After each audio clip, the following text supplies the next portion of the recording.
believe me and AZ's personal relationship is nobody's business but our own. And what we choose to share is completely up to us. But as media members, I understand you guys have a job to do, and you guys have to ask questions about the basketball aspect of it. So that's what I will be addressing today. Paige announced last year on TikTok that y'all were a couple, and I'm wondering if that is still the case, and if so, if y'all have talked to any other couples in the league about how they negotiate that dynamic as pro teammates. I understand why you have to ask that question, but we're going to respectfully decline from commenting on our players' personal life. They don't get it. They just don't get it. I don't understand this perception, this entitlement that is prevalent throughout the WNBA, this belief that because you are paid to play make-believe basketball, it gives you the power to control the narrative. It gives you the power to tell the media how to do their job. For decades, one of the biggest problems in the WNBA, besides the fact that the on-court product is the drizzling shits, and historically, this dump of a league has been filled with players that are unlikable. One of the biggest problems in this league, the WNBA seems to be allergic to criticism. The league, along with its fan base, they expect coverage of the WNBA to remain positive. There's this perception that because the WNBA is a league that preaches girl power, they should be exempt from criticism. Then they wonder why we continue to see high-flying unathleticism throughout the season. How players like Angel Reese and Cam Brink can be going into year 3 and they show minimal improvement. The truth is, endless support, it is often a lousy motivator. Endless praise, constant validation, lying about how great pretend basketball is. It creates an atmosphere of comfort, entitlement. I'll give you an example. During my first marriage, with our combined finances, we were living comfortably. The thing about comfort, it can breed complacency. Even though I was miserable at my job and that misery was bleeding into my personal life, I didn't have a strong desire to make any changes because I was comfortable. We get divorced. I now have the same bills with half the money, plus I had to buy her out of the house. During that 5-year period of me being single, I grew more in those 5 years than the previous 30 years of my life combined. Why? Because I had to. I really didn't have another choice. I had no support. I was on my own. I was forced to self-scrutinize. I had no one else to blame. I was forced to have uncomfortable conversations with myself. I was forced to admit that I was the problem. Now, I know it sounds easy, but when things are not going your way, it is a hell of a lot easier to blame everyone else than it is to admit that you're the problem. If I had a safety net, if I had someone telling me every day, you're amazing, you're great, you're the best, you're a role model for young men who aspire to grow up and be average. If I didn't go through those years of struggling, I would not be where I am today. You don't grow through endless love and support. Growth requires pain, but for some reason, the WNBA doesn't seem to want to go through that. This league continues to polish the turd, and for decades, they have been able to rely on their pretend friends in the mainstream media, the ultimate turd polishers. They have been relying on their friends in the media to keep the turd freshly polished.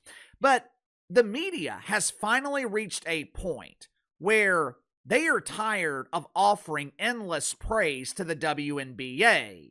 And the criticism, even though it's very light, the criticism is coming from an unlikely source. Make sure to like and subscribe. You can follow me on Twitter at KC_BTL84. So I get to the sponsor for today's video, my good friends at Sugar Mountain Trading. Glenn is one of my longtime viewers. He has been watching me here on the channel for years. Several months ago, he strained his shoulder while picking up his dog to take her outside. He thought the pain would go away, but several weeks later, Glenn was still dealing with shoulder pain. The over-the-counter medication, it was doing nothing for him. Like most of my daily viewers, he had been hearing me talk about the efficiency of the CBD from Sugar Mountain Trading for 2 years now. So a couple of weeks ago, Glenn ordered his first bottle of CBD lotion from Sugar Mountain Trading. He applied the lotion to his shoulder. Several minutes later, pain gone. My uncle has been using the CBD from Sugar Mountain Trading since last November to alleviate his pain so he can sleep at night. He was using pain meds, but he doesn't take the pain medication anymore because he doesn't need it. The CBD effectively alleviates his pain. I have got countless stories from viewers, friends, family. They all tell me the same thing. They cannot believe this stuff actually works. There is a reason Sugar Mountain Trading has been with me here on the channel for almost 2 years now. My audience keeps buying their CBD because Sugar Mountain Trading is the real deal. All CBD products offered at Sugar Mountain Trading, 100% natural, 100% free of THC. So click the link in the description or the pinned comment below. Use my promo code BTL25, BTL25. Receive 25% off your first purchase with Sugar Mountain Trading.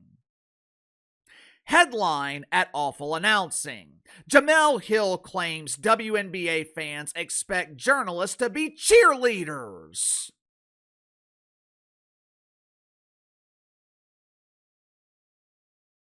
What? Excuse me? Who is that? Jemele Hill? This Jemele Hill? The same Jemele Hill who makes this face every time she is mesmerized by Angel Reese's ability to break her nose by bouncing the ball off the bottom of the backboard? Apparently, Jemele Hill has a new podcast with Carrie the Champion of Failure. This is podcast or show number 5,000 for both of these women. They keep launching shows, they keep changing names, formats, but the end result is always the same. No one is watching.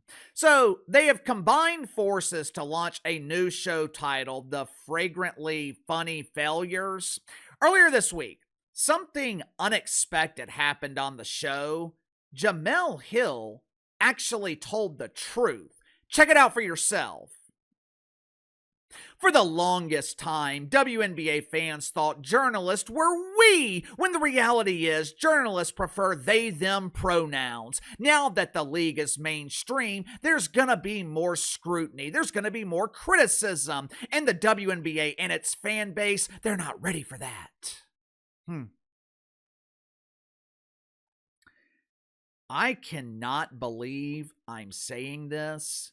Jemele Hill is absolutely right. The WNBA has also implemented a new policy that I believe is designed to shield players from criticism. Unlike every other sport in America, the media is not allowed inside of a WNBA locker room. Now, part of me can kind of see where the league is coming from. You want to protect the ladies. You don't want them creeped out by some peeping paparazzi. Even though in the past, Bob Greiner has publicly advocated for more men in WNBA locker rooms. But giving locker room access to the media, it's critical. Every other league allows it except the WNBA. For decades, this league has begged to be taken seriously. They have begged for mainstream exposure. They have begged to be treated like other professional leagues. But the truth is, WNBA players want the benefits. They want the luxuries that come along with mainstream exposure without the responsibility. They want the praise without the criticism. I know criticism can be harsh. I know it's uncomfortable, but it's part of your job. Surprisingly, Jemele Hill is not the only one criticizing the WNBA. Recently, WNBA general managers, they were polled. They were asked which player they would choose to start a franchise with. Now, obviously, this is a no-brainer. I know the WNBA has been operating as a charity for decades, but when David Stern created pretend basketball back in the 90s, the goal was to make money. The goal was to find a way to monetize this turd. If you own a WNBA team and you were given the opportunity to select any player you want, the decision should be automatic. There's only one player in the league capable of generating revenue. There's only one player in the league who is more famous than a lot of NBA players. You're obviously selecting Caitlin Clark.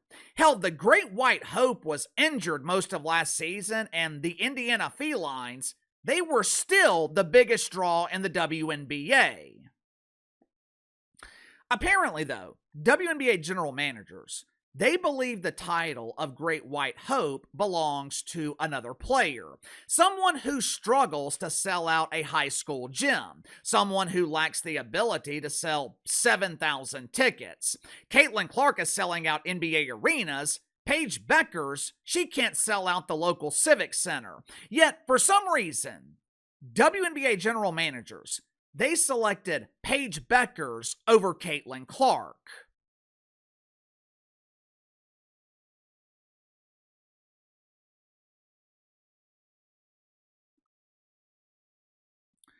Yesterday, ESPN did a segment on this poll. During the segment, Lisa Leslie, she claimed that these general managers in the WNBA should be fired.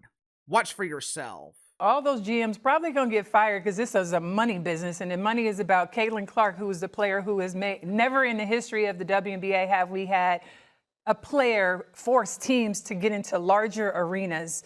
I've never seen that happen. And so if you're the GM, you're obviously supposed to be bringing in money. That's revenue. Right. I'm going with Caitlin Clark. I know this seems obvious, but this segment does not happen on ESPN 2 years ago. Matter of fact, ESPN would have accused the WNBA of mythical racism for not choosing Angel Reese. Now that players have been paid, now that WNBA players have been given chartered flights, their hotel accommodations have been upgraded from the Red Roof Inn to the Holiday Inn Express, practice facilities have been upgraded, the league has been elevated into the mainstream. Now that WNBA players have been given everything they've been demanding, we are starting to see the mainstream media slowly offer the slightest hint of criticism. The media is no longer blindly loyal to pretend basketball. Like I've been telling you guys for years, there's gonna come a point where the sympathy runs dry. There would come a point when the WNBA would have to step up or you step aside. With networks paying $3 billion to broadcast the league, the time is now. There are no more excuses. There's no one else to blame. The pressure is on. The question is, how will the WNBA respond? Sound off in the comments below. I'll see you guys later.